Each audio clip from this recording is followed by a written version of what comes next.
Thank you. Can we just make that really clear? The way I hear it is mobility parking is provided on street, but we're talking off street here. So mobility parking is provided through development proposals that need to meet standards with mobility parking, right? And so I think we're falling over each other here. I know what Councillor Cooper's asking for, but I'm sure what I'm hearing is it's already provided for, regardless of this.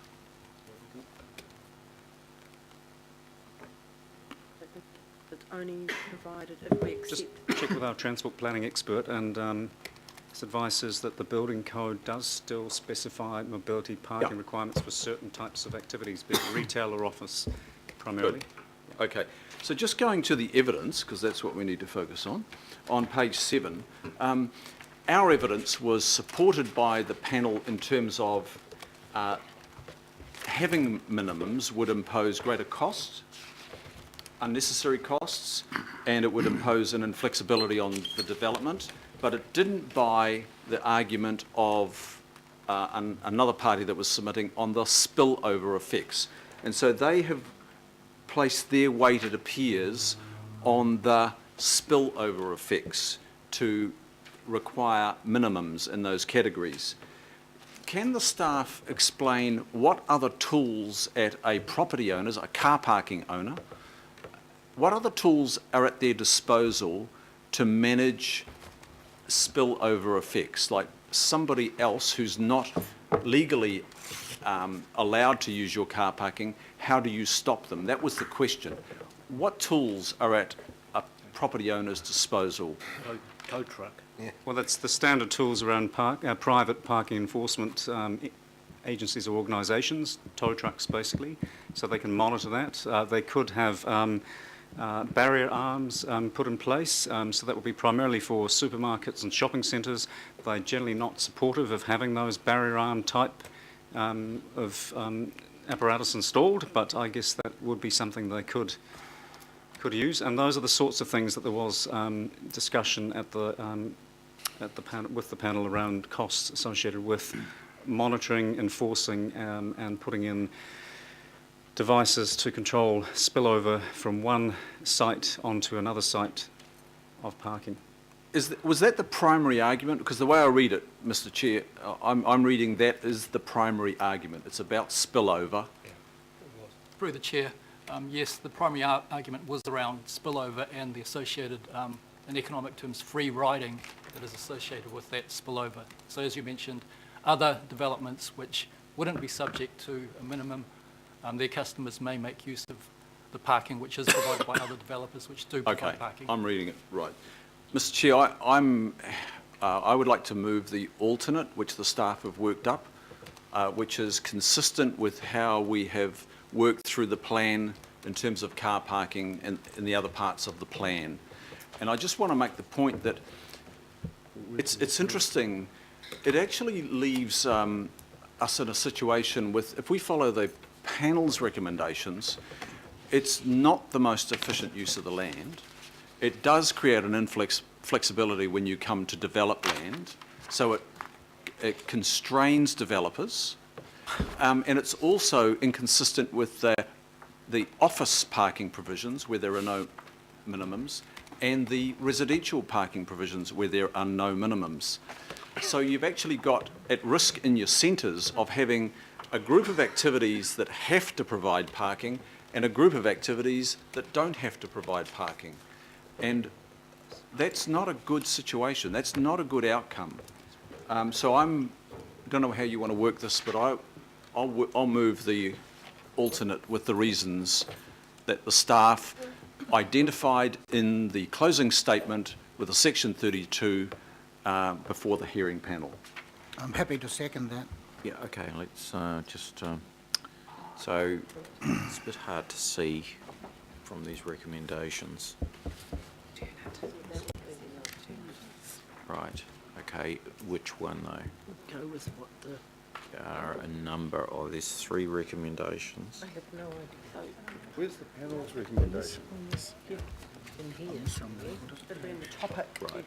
Is it here? Okay. So what I'm looking at now is the alternate, The alternate to staff recommendation which was reject. was accept. Go back, It's on, that one. yep. So now, just in terms of the staff's position, say you've all worked away in agreement with what has been proposed. This is 143. Is that my understanding? Yeah, 40, yes. The alternative, Yeah. the alternative But their is recommendation consistent is with the evidence and our evidence at the hearings. Right, okay. Right, so A, councillor Chris will move, and councillor Ross will second. And I have a question. Just hang on. Voting on going back to what the council. Right. Okay, go. So you saying No, he's recommending the alternative under A. That's what I'm doing. That's Len speaking. Way you go, Ross. I'm most concerned about the minimum, having any minimum whatsoever, as basically a down or a disincentive for economic development. So we've got a lot of small centres throughout the city, and I'll just give some examples of my ward. So the Metro Centre, which is New Lynn, by and large dominated, like many of them are, by one large mall. And that mall owner, even if it's at a good transport centre like New Lynn, will no doubt ensure they'll go to the maximum or pretty close, because they want to have people driving to the centre and shopping and getting in their car, and those others will get on the train or whatever, and within a kilometre they'll walk. But when I look at a place like Avondale, it would actually be a disincentive. The way I read it, would be really a major disincentive to the developer, and I'm sure Councillor Webster and Cashmore don't want to add any extra layers for developers. But in those centres, you're actually starting to cause a significant problem, and it can end up with streetscape, taking up valuable streetscape, etc., etc. So could we just clarify how much of a disincentive it is, especially in town centres, local centres?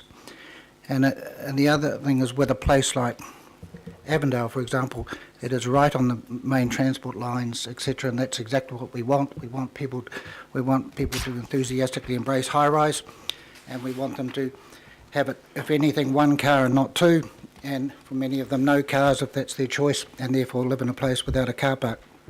So, are we doing the best thing by backing the council position? With the way I read it, no minimum parking requirements apply in any of those centres. That would be of assistance to the development of those centres and to the economic development of the centres.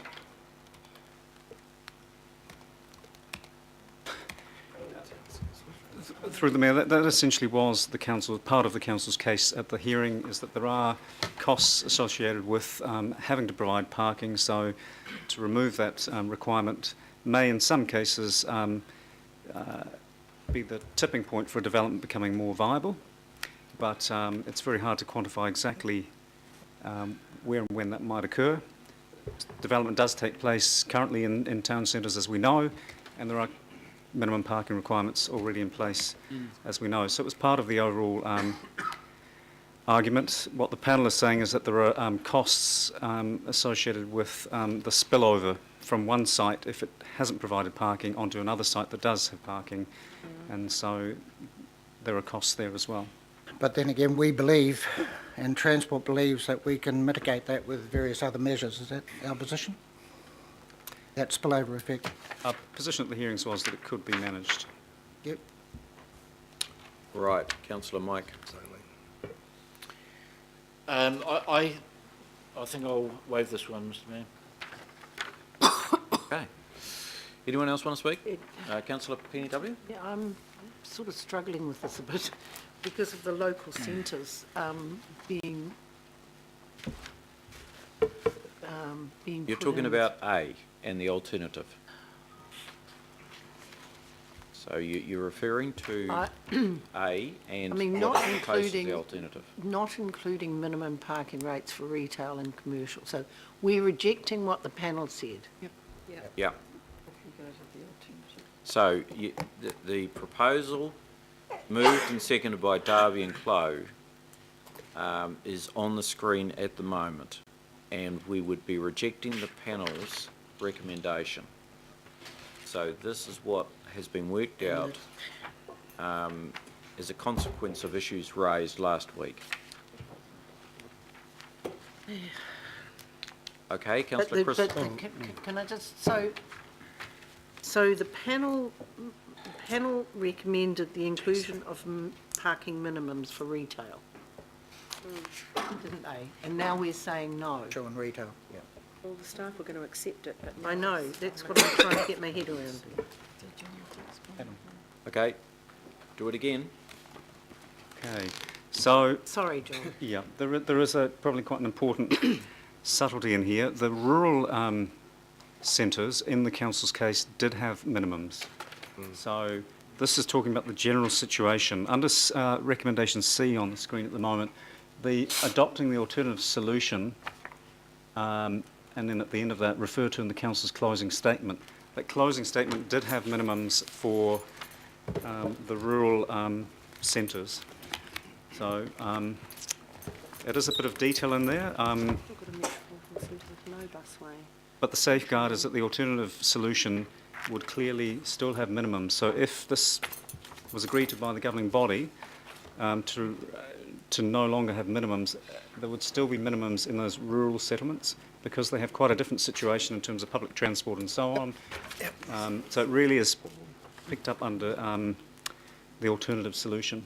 Which is good. I mean, we don't want Means Councillor you're sorted, Cashmore Penny. taking his digger into Bookie to try and get his groceries.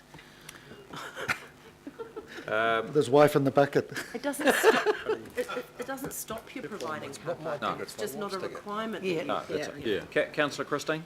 Oh, Mr. Chairman, I'm broadly in agreement with the motion put up by Councillors Darby's and Clow, but I note that we've got Don here from Auckland Transport, and I'd just like to understand again whether there are any fish hooks. They're dealing with the day-to-day practicality of this, what the implications might be on small business vis-a-vis big business. I just want to understand this and interrogate it a little bit further before we accept the recommendations. Through you, Mr. Mayor. The council position was what we presented and prepared for, and that was the position taking into account the balance of parking provision across the region, its effect on congestion, its effect, the ability to accommodate movement in the centres through public transport. So we supported the council position fully. Thank you. Right. Now I've got Councillor Mike. Just a question, in terms of the effect of this, would this mean that space currently dedicated to parking could be redeveloped? Yes, that's correct. This is all based on the premise that we need to get more efficient use of land within the centres, and that current minimum parking ratios are really based on the, I think it's the second or third most busiest time of the year, and for the rest of the year, a lot of them are not fully utilised, so it would mean that some car parks could be redeveloped for other activities. I think it's worth supporting. Yep. Okay, so I think we've had a good discussion. Now, so going back to, now we need to move A, the original A. So why don't we just do this on the voices? I don't think I want to get too animated about this. Can we go back to A, please? We move A. If A fails, then we'll go back to this alternative. Now, do we have a mover for A? Councillor Cam, is there a seconder? Councillor John, right. I'll move this. All those in favour say aye. Aye. Against? No. No. Show of hands. For those, aye. Well, let's have a division because it's, Right. We'll have a division. as long as people are clear on what this process is. Yep, that's right. If this does not pass, then we'll go to the alternative. And I'm talking only about A here. So by division, the original A. Your worship. No. Councillor Brewer. For. Councillor Casey. No. Councillor Cashmore. No. Councillor Clow. No. Councillor Cooper. No.